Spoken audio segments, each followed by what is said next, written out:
Hey, this is Pastor Curry, pastor of the Zion Fair Baptist Church, Wilmington's most exciting church, the church that love ya and ain't a thing you can do about it. I'm excited today because we're going to have an amazing show for you. There's an opportunity for us to highlight and share some business proposal information that will help you in your business. As we celebrate with this country now, we are in that season of business proposal writing, and we wanted to make sure we did a show to be able to highlight that. Even though we may do another one, we brought in a few of our members who are entrepreneurs, who are very studious in doing business proposal writing, as well as showing through the business that they have. I'm looking forward to this show today. Why don't you call somebody? Tell them, hey, Coffee with Curry is on. Go grab a cup of coffee and let's get at it.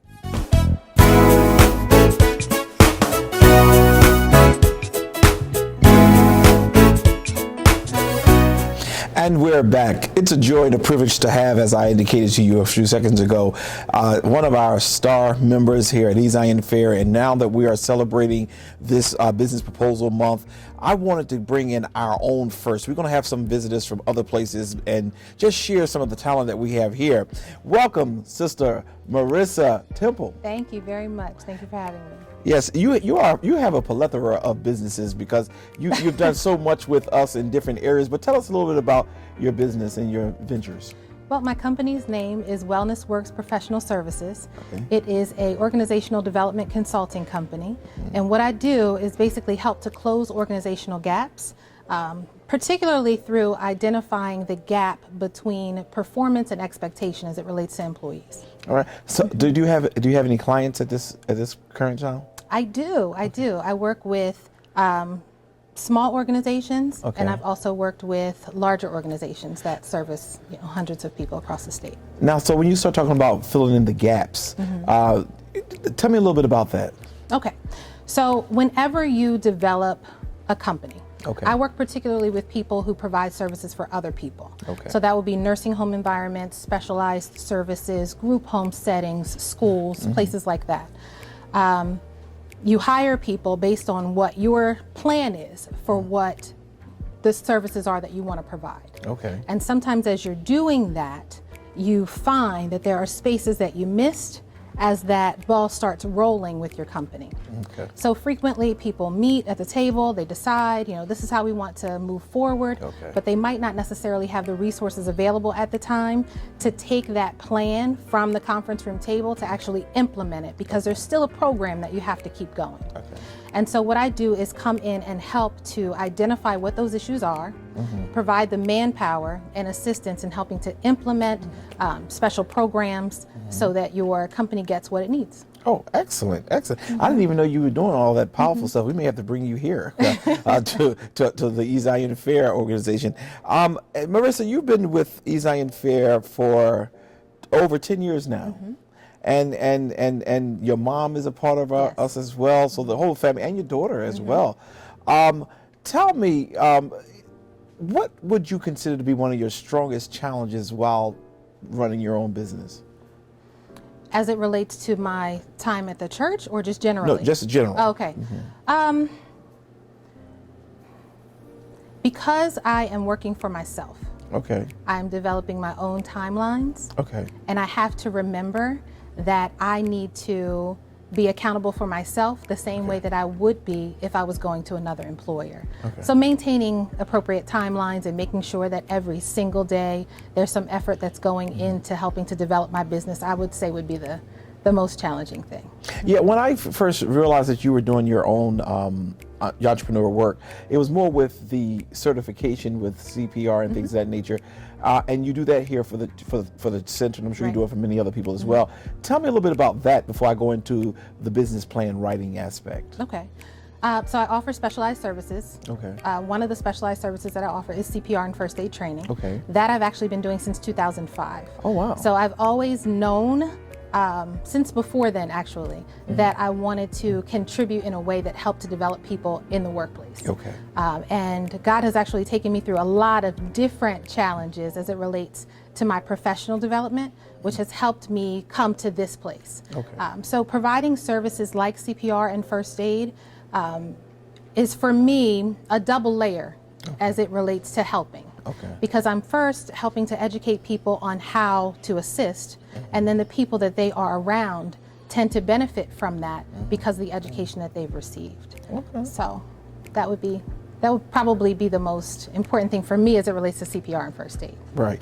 Now, you said you have many different avenues. I think share a little bit of them, because maybe I'm just not aware, and the people who are watching may want to know what else do you have to offer. Okay. One of the most recent certifications that I received is to conduct the Myers-Briggs Type Indicator. That is a personality assessment. Yes. It's one of the most widely used across our country. Actually, it's published in 30 different languages. Okay. And it is the most valid. It has the highest validity rate as it relates to normal personality traits. Okay. And so I've been certified recently to do that, and have been using that to help with family interactions. I use that to help me in training and helping people to be reintroduced to themselves so they truly understand what their contribution is to their employer.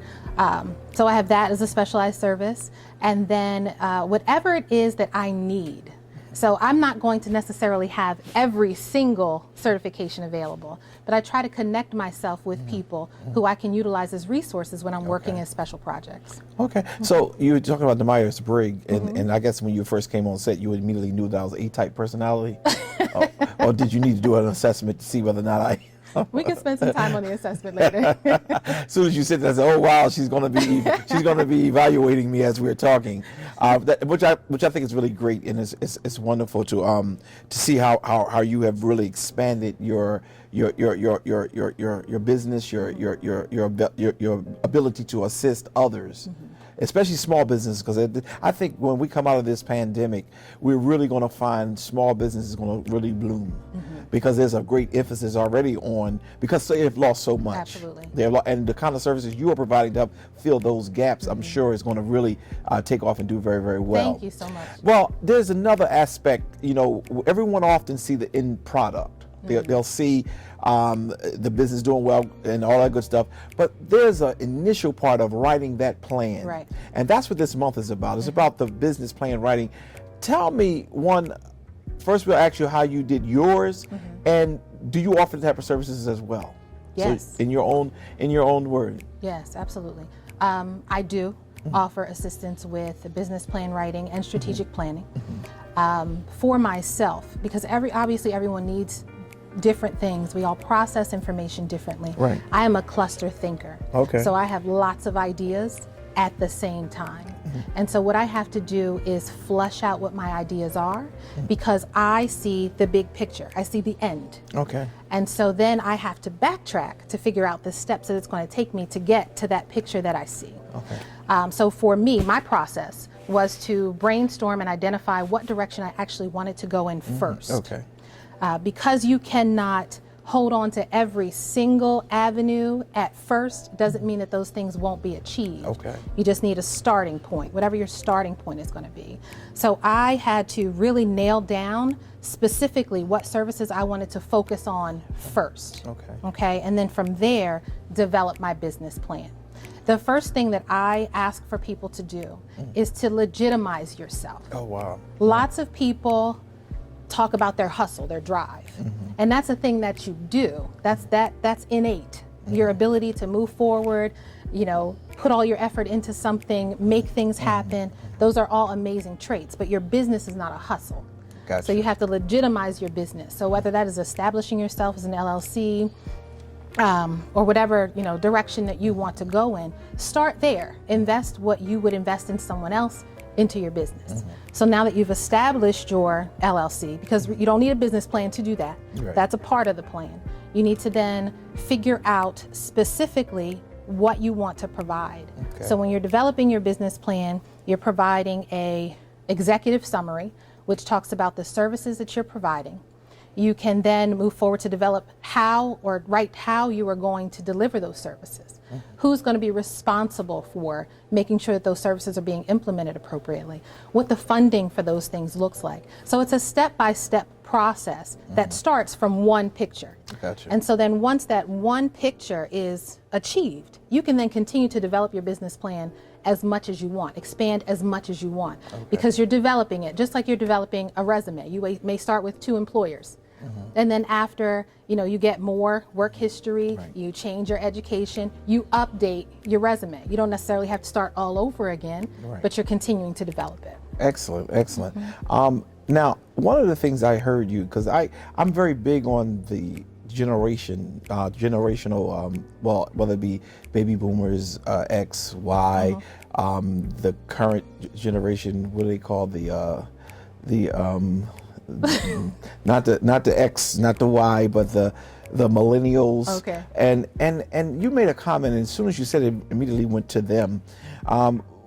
Do you have any thoughts on one of the things I do know, that generation has a very strong drive. Yes. They want better. They want to do well, but their drive doesn't always line up with what they produce. Do you, because you kind of cleared it up for yourself, but if you were to give somebody some advice who has a lot of drive and they believe that their drive is what's defining them, you kind of like cleared it up. Could you help me out with that a little bit more? Absolutely. So there are definitely generational differences. Yes. There are, in the way that we view the world, in the way that we move forward in our lives. And each generation has had access to more and more and more. And so the generation before me would see things a little bit differently than I would. And I see things a little bit differently than the technology age, because I remember when, the internet came out, right?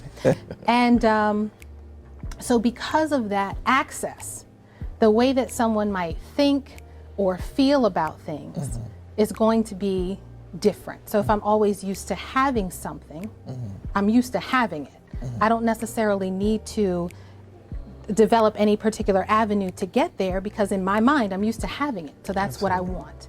And that's phenomenal in terms of forward movement, because there are lots of younger people that are really pushing our country forward right now. And it's because of that drive. What is sometimes missing is the steps that happen before that. And so that, particularly in the workplace, where a lot of my experience is where you see a gap. So helping someone to see themselves, to understand the steps that it takes to get to a particular place, and helping them along the way, I think is important in bridging that gap between what you see and someone's drive. Because someone might have that drive, but their drive is just focused in the wrong direction. So helping to kind of, turn them a little bit to get them on the right path could take that phenomenal drive that they have and connect it with the purpose. Okay. If there was one bit of advice you would give to some person who is ready to start their business, they've taken the time to write some things down, but is there one main ingredient that maybe you want to make sure they have really got? I heard you say it earlier, but I want to make sure that I want to hear what you have to say on this side of it. That you really want, that you would really give them, said, don't forget to make sure this is done. What is the this? Well, I have 2 thises. Okay. The first this would be to believe that you can do it. Okay. All right. To believe that you can do it. There are so many people out there that are full of so many amazing things, but they're waiting for someone to make it okay for them to do it, or to let them know that they're capable of doing it. And so you have to have the ability to look within yourself and truly believe that you can. Okay. And then take the steps that it's going to take to do it. That's the mental piece. Okay.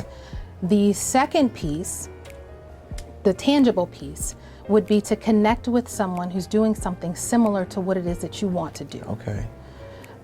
Talk with them about what it is that you want to do, and flush out, do that brainstorming, flush out to make sure that you're clear on what it is that you want to do.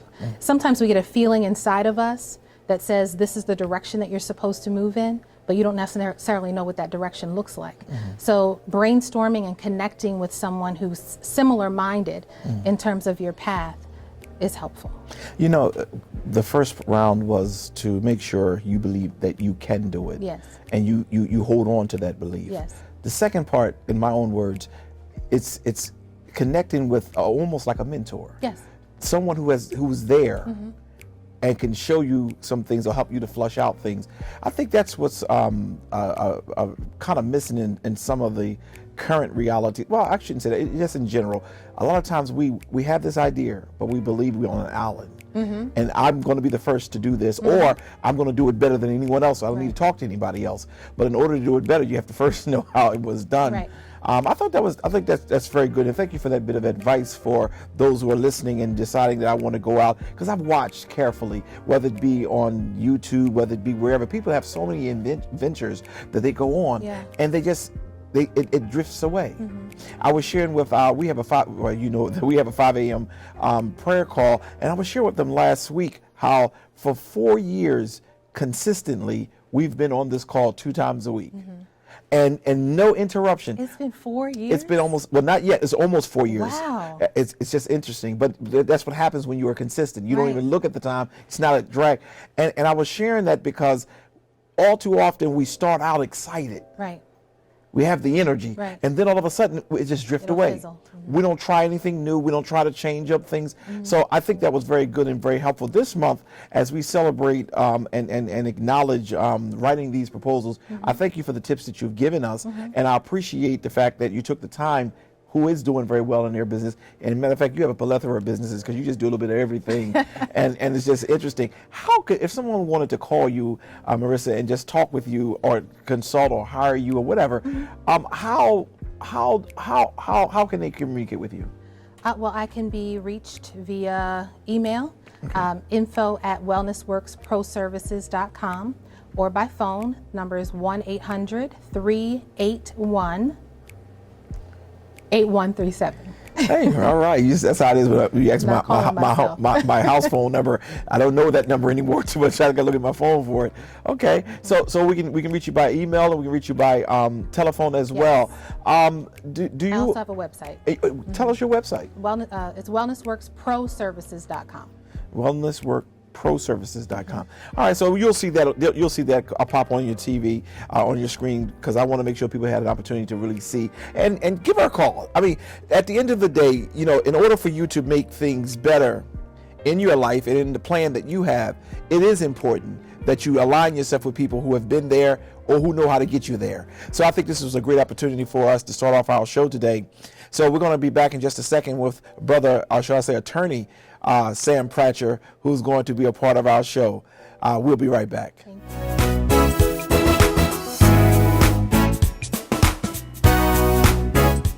And we're back. I am privileged and honored to have my good member of a lifetime here at E-Zion Fair, attorney brother Sam Pratcher, a graduate of the Hampton University. And I don't really want to tell you he's an alpha, but we'll let him have that for this moment. But we'll quickly get past that moment. But I'm very proud, Brother Pratcher, to have you with us. Thank you for having me. Absolutely. Yes. And today we're celebrating, and I was sharing with the audience that I'm just godly proud that I have members who are doing well in their own careers. At one point in your life, you did work for a firm. The Lord has blessed you to go out and start your own firm. Absolutely. Tell me a little bit about it. So my firm, our firm is called Pratcher Crayer. Pratcher Crayer LLC is the official name. We handle personal injury matters throughout the state of Delaware.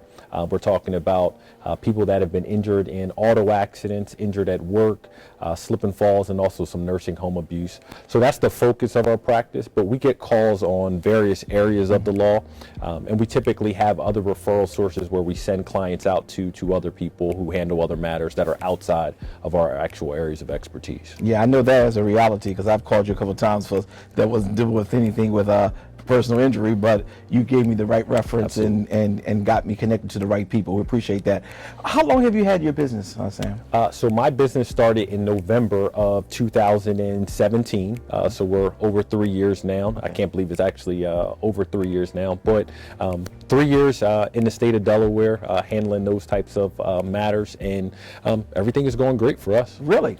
Yeah, I've noticed that that every time I ask somebody who's their attorney, who's representing them, they say Sam Pratcher. So I know you are doing very well right about now, and we're grateful to God for that. I remember when you were a younger brother, before you even went away to college. Well, I guess I got here when you were getting ready to go away to college. That's right. But you were one of the original ones who helped me to found the Holy Soldiers, and I'm grateful to God for that. But I was so grateful that you gone away to college. You have done exceptionally well. The Lord blessed you even with a wife. That's right. And two beautiful daughters. That's right. Can we hear a little bit about them? Absolutely. So I am a Hampton man. Let me say that. HBCU proud grad. My wife, thankfully for me, I met her in law school. Okay. Which is, I say, a blessing, because the law school that I ultimately went to, I wanted to go to other schools. And then when I ultimately went there, I said, if I do an excellent job, I'm going to be able to transfer out. And if I hadn't been able to actually transfer out, I would have never met her. So it's one of those things where God has a better plan than what we actually have in store for ourselves. So I'm thankful for that. And then my two bundles of joy that are home, that's my heart right there. I mean, and you know all about that as being a proud dad as well. Yeah. Well, I see how you are with them, and they are your pride and joy, and I'm very grateful to God for that. Sam, what are some of the complications that you ran into while starting up your business? So for me, really, the areas that probably I ran into were, where do I go for information sometimes? We always know there's information out there, but it's really, how do I find the right person who can get me connected to, whether it's someone for financing for your business. How much money do I ultimately need to take out? Should I use my own money? Should I use somebody else's capital? Whatever those types of things were. Those were the areas where I found, I think the initial thought was, for me, would other lawyers be willing to share that information? Okay. Because sometimes you look at it and say, well, if I'm going to practice law, these other individuals, they might view me as a competitor now. Okay. All right. And that might be the same thing even if it's, starting a church or, expanding the church. Can you go to, but I'm sure you probably have certain individuals who are pastors who you can go to and say, you know what, and they're not looking at you as competition. They're looking at it as, this is somebody who I can help, and I expect that if I need them, they're going to be there for me. So I was able to find a number of just resources of people that might have been practicing 30, 40 years who didn't view it as any type of competition or someone who's trying to step on their toes, who were willing to help me out, which I'm thankful for. Yeah, and we had Marissah Temple on earlier, and she shared one of the things that she would give as a bit of advice to some person who's viewing, that if you really want to kick your business off strong, find somebody who's already there to help you and guide you, so that they'll be able to make your business stronger. So I see how y'all both connected and didn't even talk to each other, and I think that's just awesome. You also you have a partner. You said, where's your business located? Is it in Wilmington or in? Yeah, so our business is located at 1300 North Grand Avenue. We're right actually above the Walgreens off of Pennsylvania Avenue. My goal is by this time next year we should have an office downstate. We were close on closing on a building. We got somebody else ended up purchasing it, but we should have a second location downstate to service our clients by this time next year as well. Things are just moving. COVID is not stopping you all. Look, I viewed it as an opportunity to reassess, and I think that's sometimes where people sometimes might get caught up in certain areas where, yes, there's a global pandemic, but if you're a business owner, if you're opportunistic, I think you look at it and say, okay, how can I better service my clientele? How can I expand that clientele? And to me, during this pandemic, it gave me an opportunity to actually kind of slow down a little bit and look at how I could better serve my clients, which I think has allowed me to continue to expand my practice. Okay. And one of the things I didn't get a chance to ask you years ago, but when should I call you, for those who are watching, when something has occurred? For example, if I slip and fall, tell me when we should communicate with Sam Pratcher. As soon as possible. It typically never gets better when you're trying to handle these types of cases on your own. So I have clients that call me the same day as an accident. I have sometimes that people call me and they might not even ultimately retain my services. But to me, getting that information, it's a free consultation. Like I said, I have a number of people who call me on areas that are completely outside of the law. Today I had someone who called me on a real estate matter. And I don't handle that, but I was able to get them in line with someone. So to me, if you have a lawyer and you know about them, give them a call, even if they're not in that particular area that you're looking for, because we probably know the right person to get you in contact with. So we know if I slip and fall somewhere to call you, or if I'm in a car accident, is there any other personal injury type things that you handle? I tell people, if you are physically injured in any way, whether it's at work, whether it's in a car, any type of way, give me a call. Unless it's easy and fair. That's correct. I clearly won't take that case, and I probably won't be able to even send you to anybody because Doc might have me for that one. So anything outside of easy and fair, give me a call if it's involving an injury. Yes, I'm very proud and grateful that you have done some great work for some of our people here, and people I've seen in the street, and people we've referred over, because you are very meticulous. That's one of the comments several people have said about you. And as much as you are so laid back Hampton style, they say when you get in that courtroom, you're a totally different beast.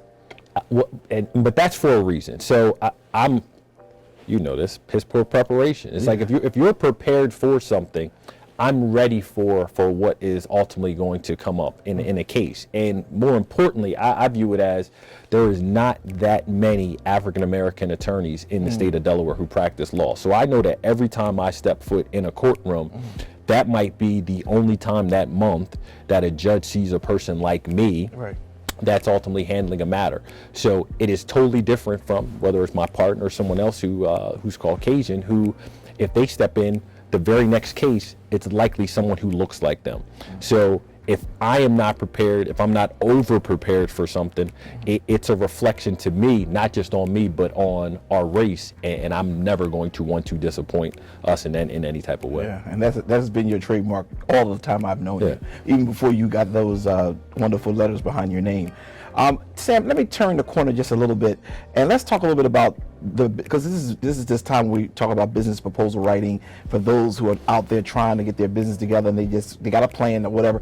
Do you have any tips to give people, since you had to do one for yourself? Absolutely. So I would look at it and say for any type of business proposal, first and foremost, why are you getting into the business?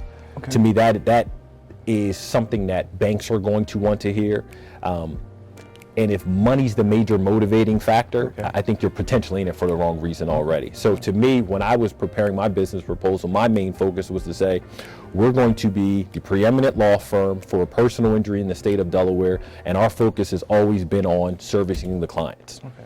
And I think that when bank officials read that information, they said, okay, like that's a different approach, because I didn't approach it and say, we're going to make, I knew the money would ultimately come. So I think that providing information as to here's how I'm going to make whatever that profession is, I'm going to make it better, and here's how I'm going to do it in a new and invigorating way, I think that makes people more excited. Mm-hmm. And to me, if they're more excited, then they're more likely to provide lending, and they're more likely to then get you in line with other people. Because at the end of the day, a bank wants to get a return on their investment. Right. So if they can get you in line with someone else, my accountant for my business, I found through the bank.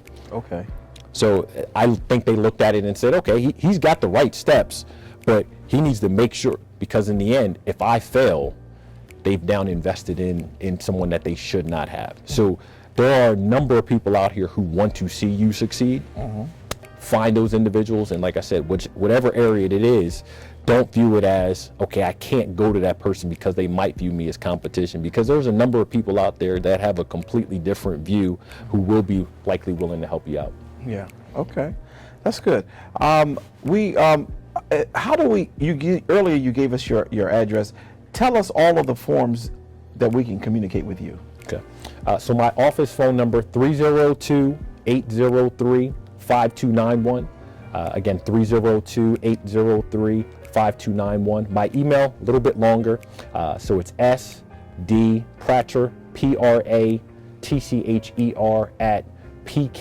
@pkinjury which is injury.com. You can fax, you can scan information to us. We do Zoom calls, so we have a number of ways that we can have communications with our client. And if you forget all that information, you can call Pastor Curry. He will get you in line with me, even if he gives you my cell phone number, which he typically doesn't. But even if he does, that's okay too. All right. Do you have a website? I do. So our website is actually pkinjury.com. So again, pkinjury.com. On our website, you'll be able to actually go directly to my email address as well, and it has all of our contact information.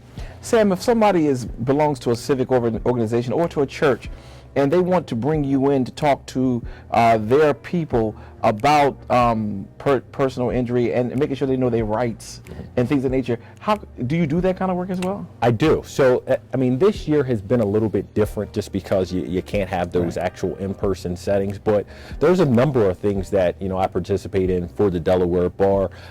We have a Wills for Seniors program where we actually have, they prepare actual wills for seniors for free with attorneys who have been doing it for a number of years. I've always tried to do, we do things for the Delaware Barristers Association where we have community outreach where we have things such as, know your rights. Do you have to answer certain questions from a police officer? When are you technically under custody? When have you been arrested? So just little things like that might not be in my particular area of the law.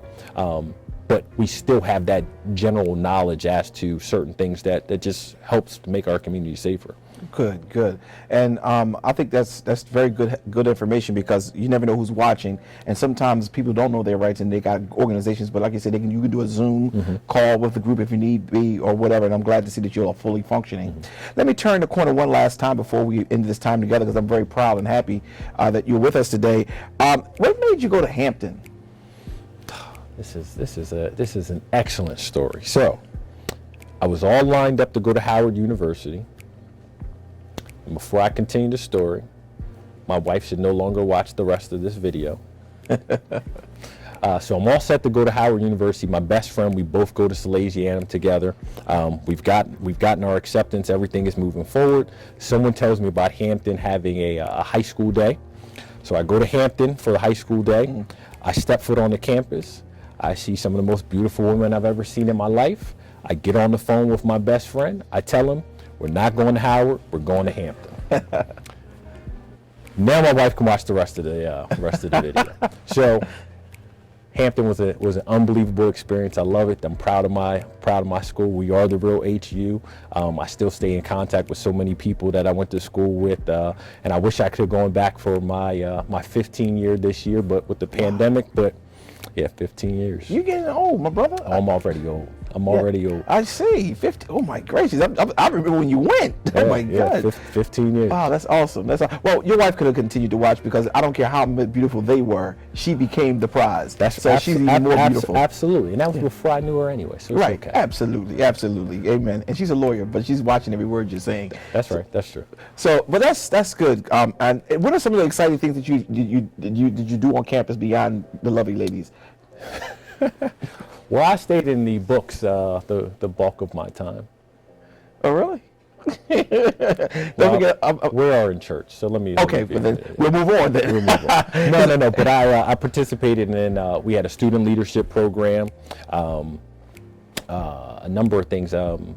Goodness gracious, 15 years now. I'm thinking. Well, didn't you join an organization while you was in college? Of course. I mean, usually that's the first thing coming out of my mouth. When you're proud of something, you usually let that come first. But well, no, I'm getting there. But yes, I was a student leader, and as a result of being a part of the student leadership program, that helped get me to ultimately where I joined the originators. Oh, really? Alpha Phi Alpha Fraternity Incorporated. Okay. First, and that is true. He did not tell you a story. Alpha Phi Alpha was first, but we were the first on a black college campus, and we were the strongest. And but you know what I love about Sam? He's always who he is. Good guy. Sam, I really appreciate you taking this time, man. I called you yesterday, and you just showed up. This is what I love about you. You're just that kind of guy, and I appreciate you so much. And I want to say to all of you who are watching, anytime you can utilize Brother Pratcher's, or shall I say Attorney Pratcher's services, please make sure you do it. Please never believe that somebody's ice is colder because it's a different ethnic group or a different from a different community. You must learn to use our people, and he has a full service. Everyone I've sent him have come back with a high praise, and I want to make sure that you know that you can call him. It's free to consult you, or to give you some consulting on whatever your matters may be. He's a good guy, and I look forward to continue to bless him. Sam, again, thank you so very much for being with us today. God bless you, and we'll be right back.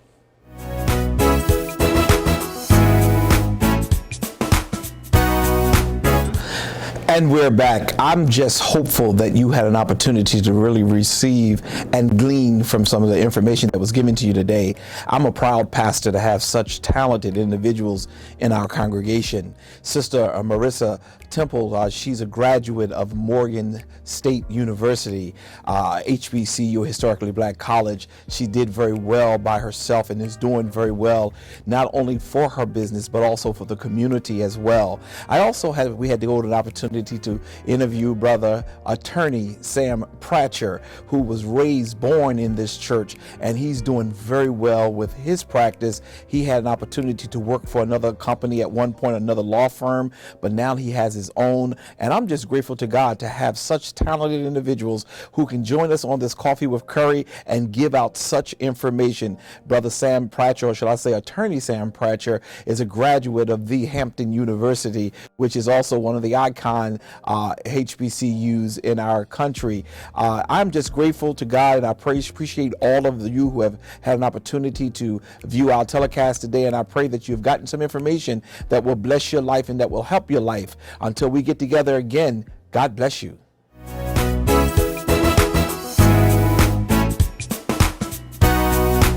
Hey, this is Pastor Curry, pastor of the East Zion Fair Baptist Church, just reminding you that every Sunday at 9 a.m. we have our worship service, and then we have one at 11:30. Yes, we recognize it is still COVID, and we are not having full service in the sanctuary, but we are allowing a minimum amount of people in the sanctuary, and we are allowing the parking lot to be full. But many of you saying, Pastor, I really tried to get there, I wasn't able to get there. Well, for those of you who weren't able to make it last Sunday, this is what you missed. Come on, let's celebrate the Lord together as we take our seats. Well, we are in between Thanksgiving and Christmas. This is that Sunday when the pastor get a chance to remind us of something we already know. Amen. So join me in St. John chapter 14 and verse 12 rather. St. John chapter 14 verse 12. There's an interesting text, and I'm going to be quick, I hope, and let you go home and do whatever you're going to do. St. John chapter 14 and verse 12. Listen to what it says. The truth is, this is Jesus speaking, anyone who believes in me will do the same works I have done, and even greater works, because I am going to be with my Father. You can ask for anything in my name, and I will do it, because the work of the Son being glorified to the Father. Yes, anything. Ask anything in my name, and I will do it. Jesus is having a very interesting conversation with his disciples, and Jesus is there telling them, I'm about to let y'all be by yourselves, but there is one connector that will always keep me connected with you. And he said, I want you to just speak it, and I'm going to respond to it.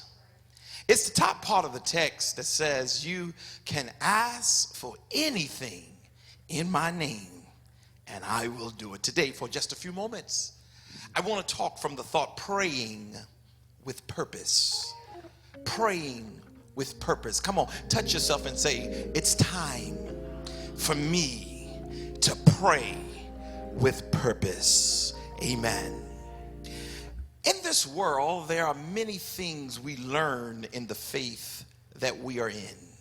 We learn about theology, ideology, and sometimes noology.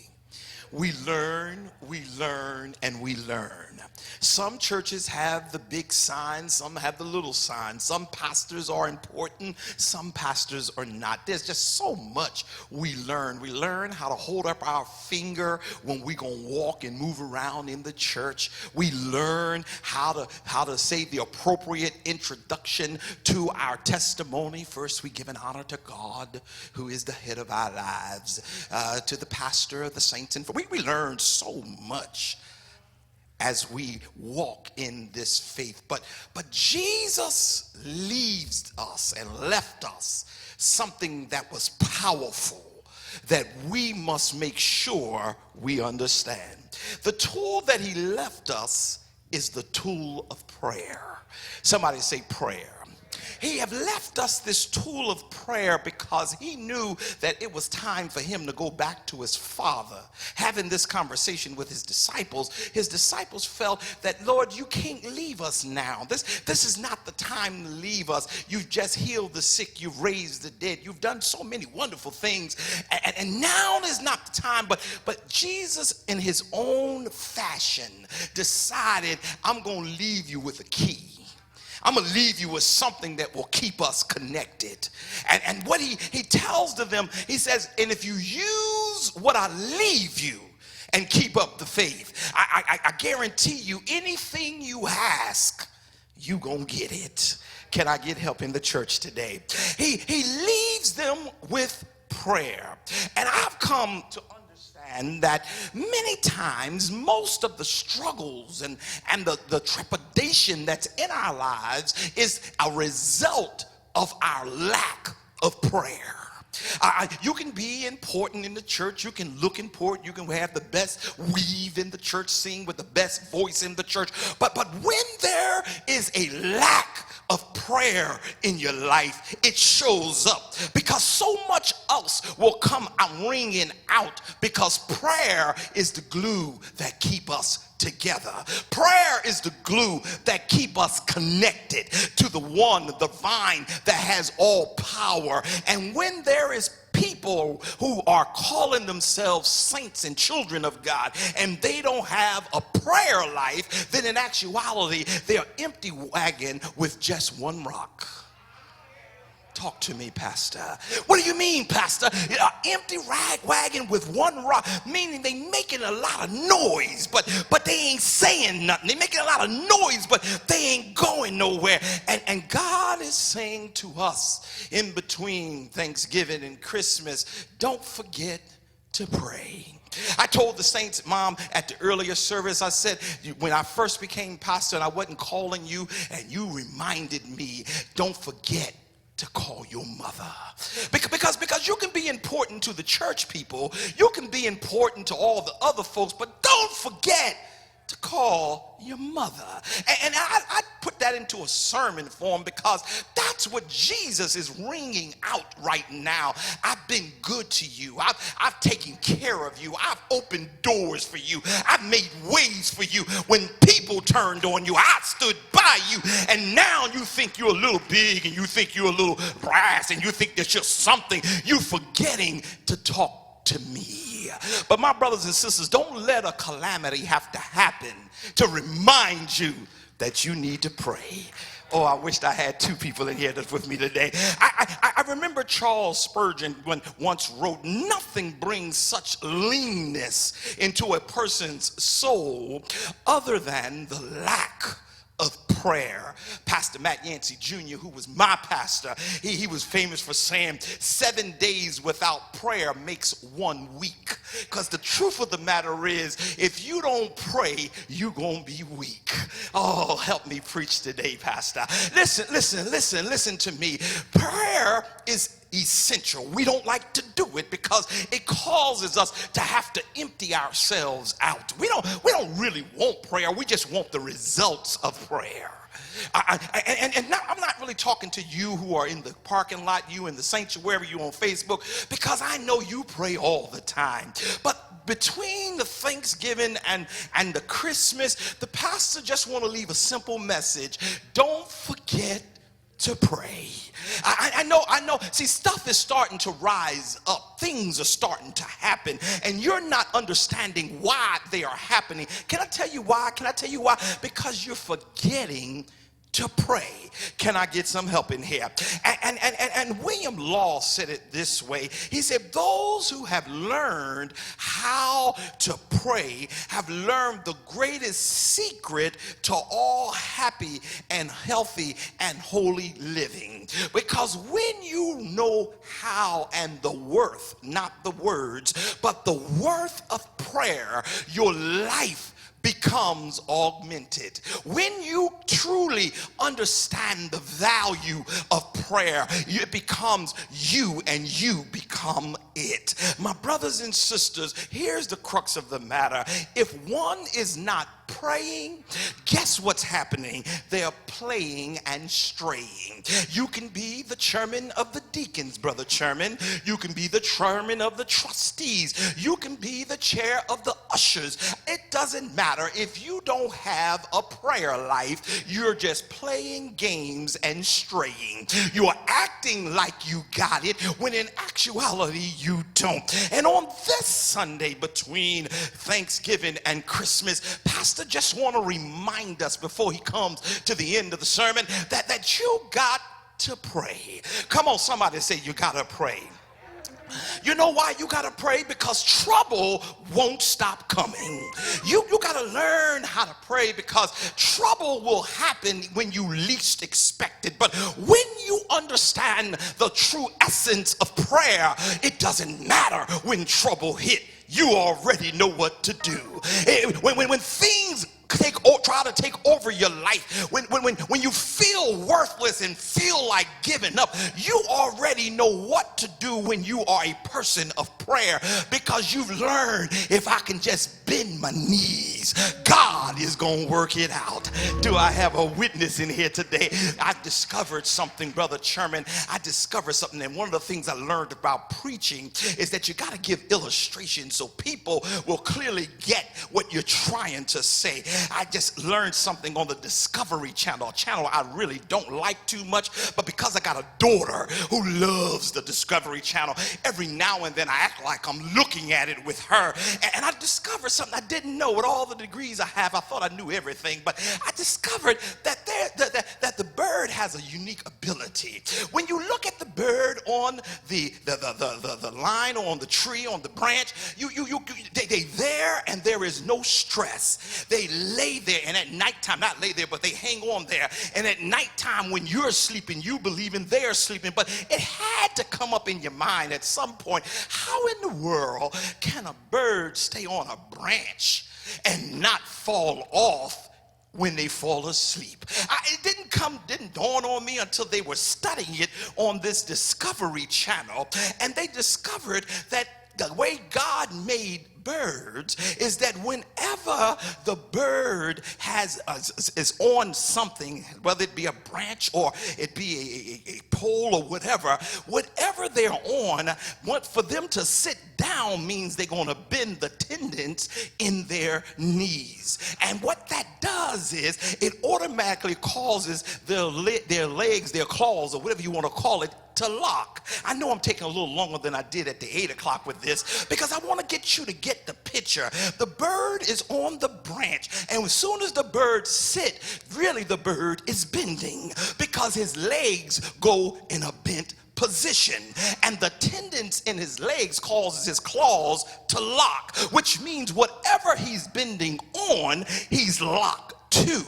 Help them, Lord. So what happens is, God knew that the birds would be flying in the air, and they would need a place to rest up high because of all the predators that seek to kill the birds. Oh, I'm going somewhere. And what happens with these birds is they decide we're going to go up high on a branch and take our nap. So I'll sit or bend, and I will be locked in because I can't fall off because of the way God made me.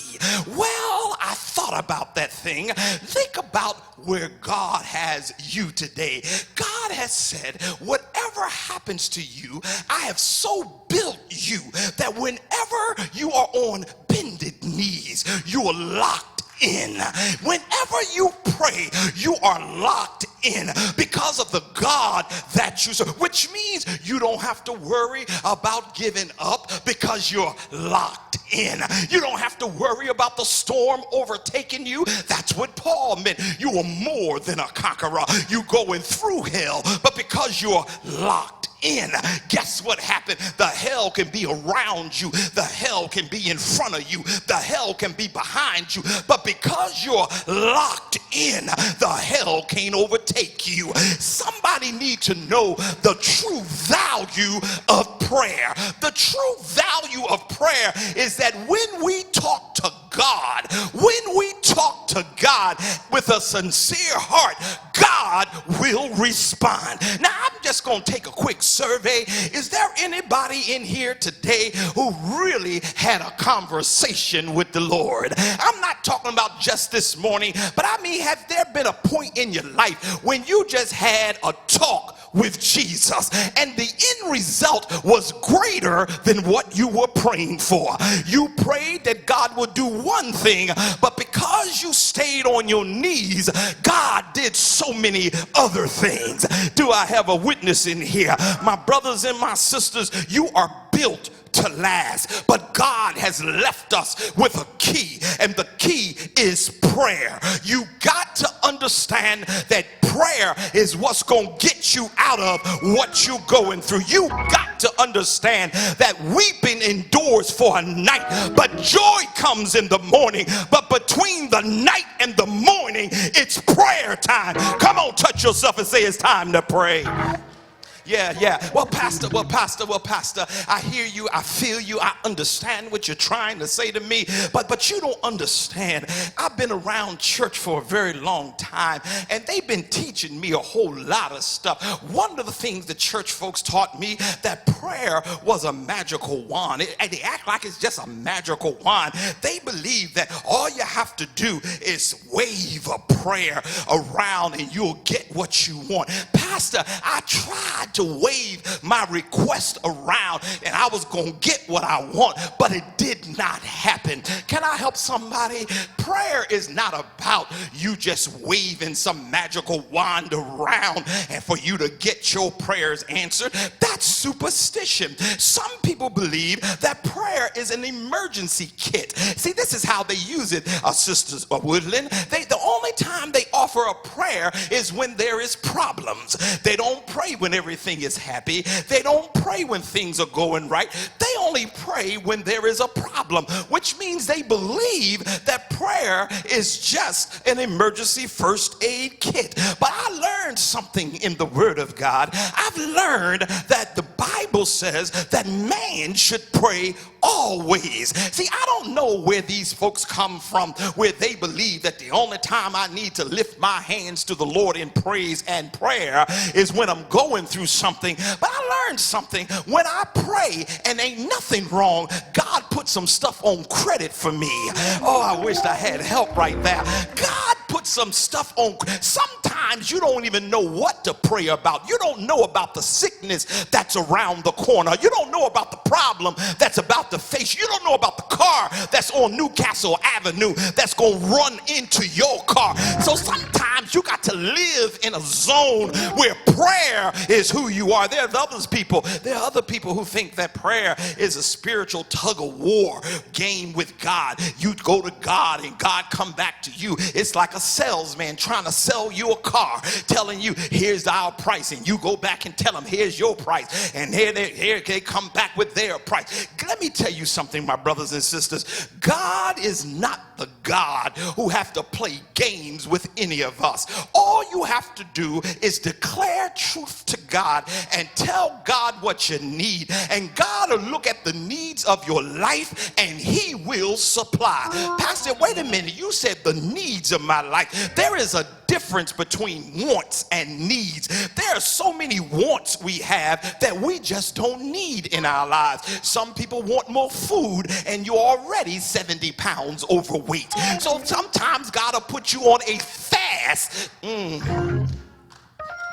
thank you for the one clap. You don't understand that sometimes a want is not what God is going to give you, because God looks at the needs of your life and he makes sure that he satisfies your needs. And then there are those who believe that, you know what, prayer is my religious obligation. And you can tell those kind of people who believe, well, let's just pray. Let's just pray. And they got the same prayer, the same way, in the same fashion. They learned it from an old deacon years ago. I stretch my hands to thee. No other help I know. If thine withdraw well thyself from me, oh, whither shall I go? A consecrated cross I bear, till death shall set me free. And what does Deacon Bert always say? Must Jesus bear the cross alone?